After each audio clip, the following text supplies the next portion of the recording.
Assalamualaikum warahmatullahi wabarakatuh.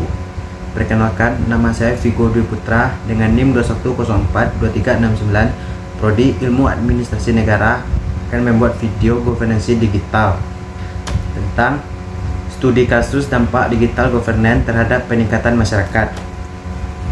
Terdapat dua dampak, yaitu dampak positif dan dampak negatif dari digital governance, dan dampaknya terhadap kinerja organisasi adalah: yang pertama, pelayanan lebih baik kepada masyarakat. Informasi telah disediakan dan bisa diakses selama 24 jam setiap hari tanpa harus menunggu dibukanya kantor. Informasi dapat diakses di mana saja, seperti dari kantor maupun di rumah. Yang kedua, peningkatan hubungan antara pemerintahan, dunia usaha dan masyarakat umum. Keterbukaan atau transparansi, maka diharapkan hubungan antara berbagai pihak menjadi lebih baik. Yang ketiga, pemberdayaan masyarakat melalui informasi yang mudah diperoleh. Jadi dalam hal ini, ketika terjadi hal seperti pengaduan oleh masyarakat, dapat dengan mudah didengar oleh pemerintah. Pelaksanaan pemerintah yang lebih efisien, yang mana koordinasi pemerintahan dapat dilakukan melalui email atau berbagai video conference, yang mana ini sangat membantu dalam pelaksanaan pemerintah agar terwujudnya integrasi sistem administrasi pemerintah melalui jaringan sistem informasi online antara instansi pemerintah di pusat maupun di daerah. Semua data dan teknologi informasi, terutama yang berhubungan dengan pelayanan publik. Dan dampak negatif dari digital governance yaitu lebih banyaknya akses secara gratis ke situs akan membuka peluang bagi kejahatan cyber yang dapat merusak sistem. Dalam hal ini, di Indonesia sendiri kerap terjadi kejahatan seperti yang belum lama ini diberitakan. Banyak sekali kasus pembobolan dari situs-situs, seperti kasus yang terjadi pada pembobolan situs milik KPU, Komisi Pemilihan Umum, atau penyelenggaraan pemilihan seorang cracker. Selanjutnya yaitu biaya, yang mana dalam pembangunan suatu digital governance tersebut harus membangun suatu infrastruktur untuk menunjang dari teknologi tersebut. Sebelum digunakan, kemudian yang harus diperhatikan privasi suatu negara, karena kerahasiaan tidak dijamin oleh meningkatnya kecanggihan alat-alat deteksi tersebut. Semakin canggih alat tersebut, belum bisa menjamin terhindarnya dari kejahatan. Semua informasi digital sebuah tersedia untuk siapa saja yang ingin melihatnya, sehingga banyak terjadi penyelenggaraan keamanan yang tidak terelakkan, karena banyak yang mengambil data-data pribadi seorang tersebut bisa menjadi sebuah pelanggaran. Setiap orang saat ini sudah harusnya melek akan teknologi yang saat ini perkembangannya semakin pesat. Namun sayangnya produk yang ditawarkan oleh pemerintah, yaitu pemerintah yang berbasis digital. Yang kedua, analisa berbagai media partisipasi masyarakat, citizen participation channels. Partisipasi dalam pengembangan pariwisata. Sebuah studi menganalisis partisipasi masyarakat dalam pengembangan desa wisata di Indonesia. Studi ini menemukan bahwa masyarakat mempunyai peran penting dalam pembangunan desa, dan partisipasi mereka terjadi dalam berbagai bentuk, antara lain: 1. Berpartisipasi dalam pertemuan desa untuk membahas rencana pengembangan pariwisata. 2. Berkontribusi dalam pengembangan infrastruktur pariwisata seperti pembangunan homestay dan fasilitas umum. Berpartisipasi dalam kegiatan yang berhubungan dengan pariwisata seperti pertunjukan budaya dan produksi kerajinan tangan. Partisipasi dalam e-government. Sebuah studi menganalisis penggunaan media sosial oleh pemerintah untuk meningkatkan partisipasi masyarakat dalam e-government.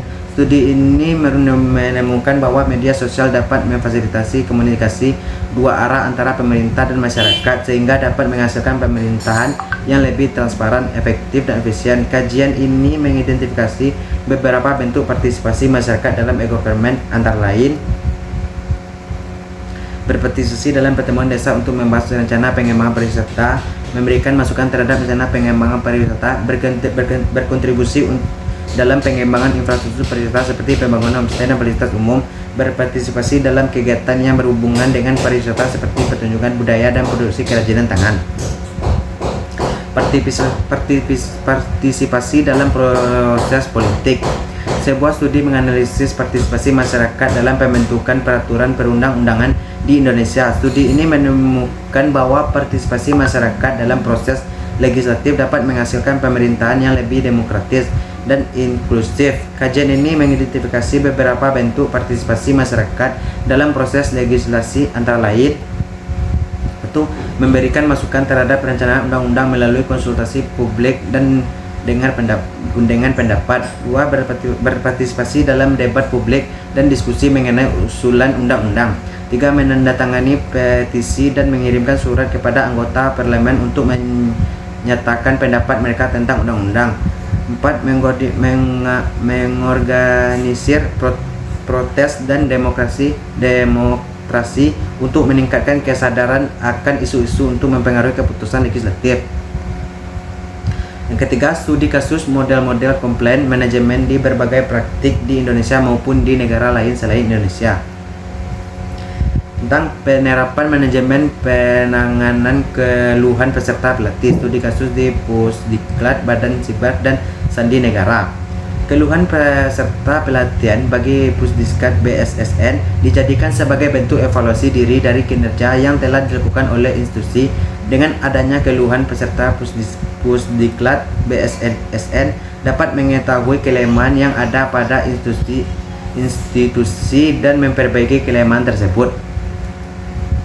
Sedangkan penanganan keluhan peserta pelatihan merupakan bagian dari proses pelaksanaan monitoring yang menjadi bagian tak terpisahkan dalam proses pelaksanaan seperti yang terlihat dalam gambar 4. Proses pelaksanaan evaluasi merupakan 2 proses utama dan proses bisnis Pusdiklat BSSN yang harus dilaksanakan secara berkesinambungan agar mekanisme kinerja secara keseluruhan dapat berjalan dengan baik dan benar. Diketahui keluhan yang sering muncul terkait kesehatan peserta membutuhkan penanganan yang cepat karena mempengaruhi hasil akhir penelitian baik terhadap prestasi peserta maupun output penyelenggaraan pelatihan. Di Pusdiklat BSSN telah ada fasilitas poliklinik yang mampu menangani keluhan pertama kesehatan peserta. Poliklinik terletak di gedung terpisah dan tenaga kesehatan hanya bertugas di jam kerja saja, sehingga peserta yang mengalami gangguan kesehatan di luar jam kerja sering mengalami kesulitan mendapatkan penanganan yang dibutuhkan. Keluhan yang sering timbul di gedung asrama terkait kerusakan fasilitas di asrama peserta sering berulang disampaikan dikarenakan belum adanya mekanisme perusahaan yang otomatis dari laporan paket penyelenggaraan langsung ke bagian urusan dalam bagian umum Pusdiklat BSSN untuk segera dilakukan langkah perbaikan. Laporan piket tersebut harus disampaikan dulu kepada bidang diklat manajemen dan tekstur baru setelah itu diteruskan ke bagian umum, sehingga membutuhkan waktu. Sementara itu peserta melaporkan kembali ke petugas diklat selanjutnya karena merasa laporan belum tertangani. Baiklah, itulah video governance digital saya. Kalau ada kata yang salah saya akhiri dengan Assalamualaikum warahmatullahi wabarakatuh.